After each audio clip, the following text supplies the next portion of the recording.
जैसे अभी एक घटना है मेरठ में, और वो वीडियो मुझे बड़ा टैग किया गया, मुझे वो किया गया कि भाई एक कार्यक्रम हुआ और 10,000 करीब दलित पिछड़े वर्ग के लोगों को ब्राह्मण बना दिया गया। मैं बड़ा हंसा, मुझे लगा कि ये तो बहुत अच्छी बात है कि भाई ऐसे ब्राह्मण बन सकते हैं। मैं उन ब्राह्मणों से आके मिलूंगा जल्दी, जिनको ब्राह्मण किस सर्टिफिकेट के जरिए बनाया गया, कौन सी पद्धति के जरिए बनाया, कॉन्स्टिट्यूशन के कौन से आर्टिकल के जरिए उनको बना दिया गया, मैं जरा भी आके देखूंगा।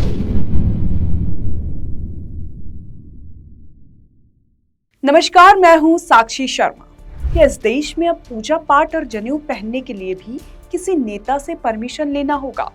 खबर है कि मेरठ में 10,000 दलितों और पिछड़ों ने जनेऊ धारण किया तो बवाल मच गया। खुद को दलितों का मसीहा कहने वाले सांसद चंद्रशेखर आजाद कह रहे हैं कि संविधान के मुताबिक दलित ब्राह्मण नहीं बन सकते। आज सवाल सीधा है, क्या चंद्रशेखर आजाद दलितों के भविष्य के ठेकेदार हैं? बाबा साहेब अम्बेडकर ने तो सबको बराबरी का हक दिया था, फिर चंद्रशेखर बराबरी की इस कोशिश पर दीवार क्यों खड़ी कर रहे हैं? आज हम चंद्रशेखर की इस दलील की संविधान वाली क्लास लगाएंगे। आप बने रहें हमारे साथ।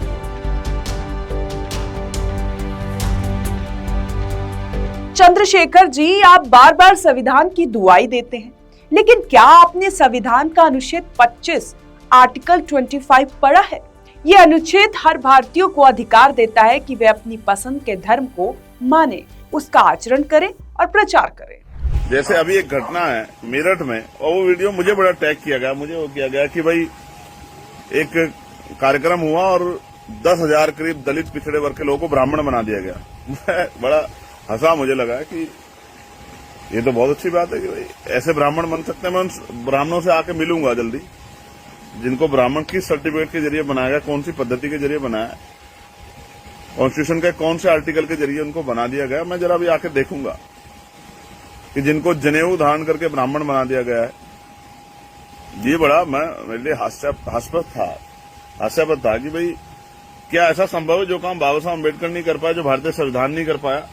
बाबा साहब तो कहते हैं जाति एक सीढ़ी है, जो जिस जाति में पैदा होगा वो उसी जाति में मरेगा, क्योंकि जाति व्यवस्था भारत की इस तरह की मजबूत है।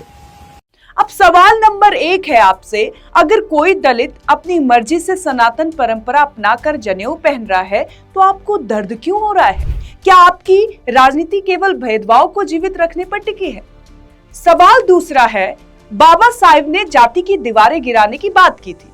जब लोग ब्राह्मणों के हाथों जनेऊ पहनकर ऊंच नीच को खत्म कर रहे हैं तो आप उन्हें वापस उसी खांचे में क्यों धकेलना चाहते हैं? सवाल नंबर 3, क्या आप चाहते हैं कि दलित हमेशा खुद को पीड़ित ही समझे? अगर वह समाज के सबसे ऊंचे माने जाने वाले धार्मिक प्रतीकों को मानकर समानता का दावा कर रहा है तो ये तो जीत होनी चाहिए, फिर आप इसे गलत क्यों बता रहे हैं?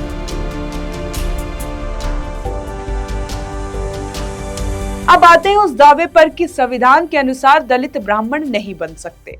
दर्शकों, इसे बारीकी से समझिएगा और ध्यान दीजिएगा इन बातों पर। कानूनी पहचान, ये सच है कि सरकारी कागजों में आपकी जाति SC, ST, OBC वही रहती है जिसमें आप पैदा हुए हैं, ताकि आरक्षण का लाभ मिल सके या सुरक्षा के लिए किसी को नीचा रखने के लिए नहीं होता है। दूसरा है धार्मिक और आध्यात्मिक पहचान। संविधान आपको आर्य समाजी, बौद्ध, सनातनी या ब्राह्मण जीवन शैली अपनाने से बिल्कुल नहीं रोकता। इतिहास गवाह है कि महर्षि वाल्मीकि और ऋषि मातांग जैसे महापुरुष ने अपने कर्म से श्रेष्ठता पाई है। अब जो ये जात पात की दीवार है, संविधान का अनुच्छेद 17 छुआ अछूत को खत्म करता है।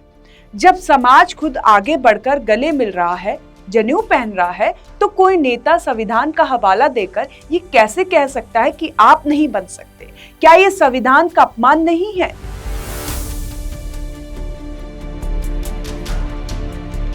चंद्रशेखर आजाद जी, बाबा साहेब अम्बेडकर का नाम लेकर लोगों को बांटना आसान है, लेकिन उनके बताए समानता के रास्ते पर चलना मुश्किल है। मेरठ की इस घटना ने साबित कर दिया है कि समाज अब नेताओं के वोट बैंक वाले खांचों से बाहर निकलना चाहता है। अगर कोई जनेऊ पहनकर खुद को अच्छा महसूस करा रहा है तो ये वह उसकी व्यक्तिगत स्वतंत्रता है। आप ठेकेदार मत बनिए, बल्कि उस समाज का हिस्सा बनिए जो अब हीन भावनाओं से बाहर निकलकर सिर उठाकर जीना चाहता है। सावधान रहिए, क्योंकि अब दलित समाज अपनी पहचान खुद लिख रहा है, किसी नेता की स्याही से नहीं।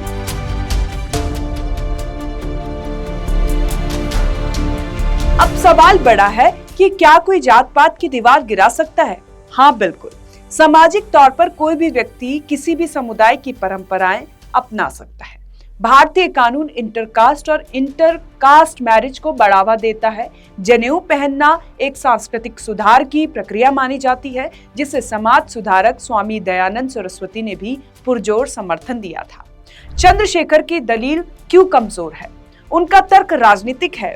उन्हें डर है कि अगर दलित समुदाय हिंदू धर्म की मुख्यधारा की परंपराओं में जैसे जनेऊ में पूरी तरह सहमत हो गया तो दलित पहचान की राजनीति और शोषित होने का नैरेटिव खत्म हो जाएगा, जबकि संविधान व्यक्ति को सेल्फ आइडेंटिटी यानी स्वयं की पहचान का पूर्ण अधिकार देता है।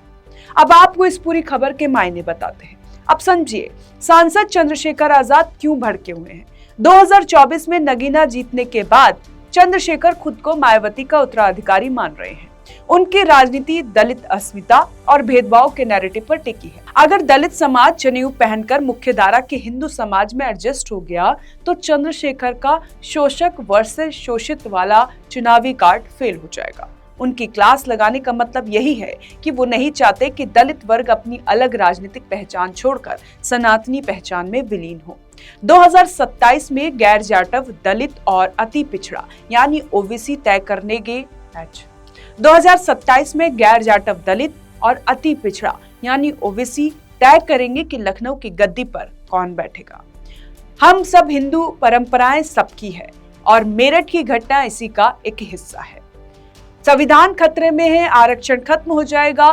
चंद्रशेखर का संविधान वाला तर्क दरअसल उन दलित वोटों को रोकने की कोशिश है जो सनातनी पहचान के नाम पर बीजेपी की ओर शिफ्ट हो सकते हैं। 2027 की जंग अब आरक्षण वर्सेस आस्था के बीच होने वाली है। क्या आपको भी यही लगता है? तो आप कमेंट कर जरूर बताएं और देखते रहें ONOG न्यूज।